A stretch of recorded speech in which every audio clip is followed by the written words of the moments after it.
Në Vushtri raportohet se është arritur një koalicion paszgjedhor mes kandidatit të Lidhjes Demokratike të Kosovës Xhafer Tahiri dhe kandidatit të vetëvendosjes Sulejman Meholli. Pas arritjes së marrëveshjes, kryeministri në detyrë Albin Kurti theksoi se bashkëpunimi synon që të sjellë përfitime konkrete për qytetarët.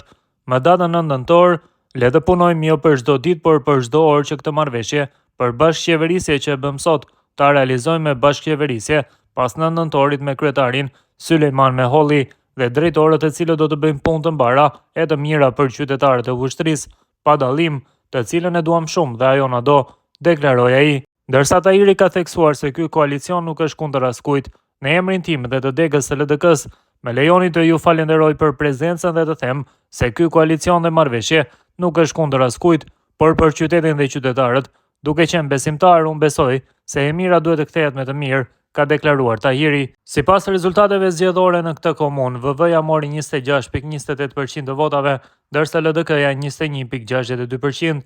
Megjithatë, më së shumti vota i ka fituar Partia Demokratike e Kosovës me kandidatin e saj Ferit Idrizi, i cili mori 38.08% të votave. Idrizi ka qenë gjithashtu kryetari i komunës deri tani. Sa kaq, Lidhja Demokratike e Kosovës ka reaguar përmes një komunikate për media në lidhje me nënshkrimin e koalicionit me lëvizjen vetëvendosje në Vushtri.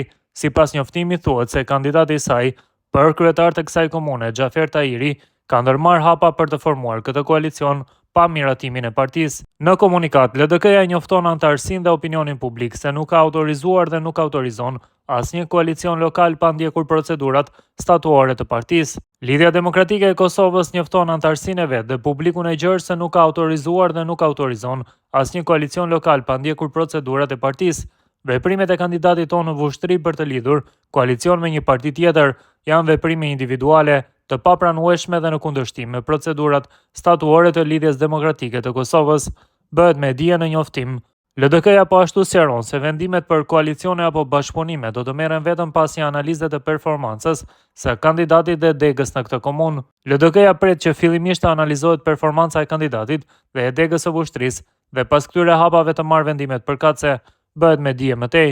Partia po ashtu e quan veprimin e kandidatit si të pavlefshëm dhe në kundërshtim me parimet e saj të brendshme. Veprimet e tjera, sikurse ky i sotmi, janë pa ndonjë vlerë dhe në kundërshtim me praktikën demokratike të LDK-s. Si të tilla, ato do të marrin trajtim procedural sipas statutit pas përfundimit të garës lokale, thuhet në njoftim. LDK e përmbyll komunikatën duke ritheksuar se aktualisht është e përqendruar në fushatën për balotazh dhe jo në marrëveshje me parti të tjera. LDK-ja tani është e fokusuar në garën e saj elektorale të balotazhit dhe jo në garën e partive të tjera, theksohet në fund të njoftimit.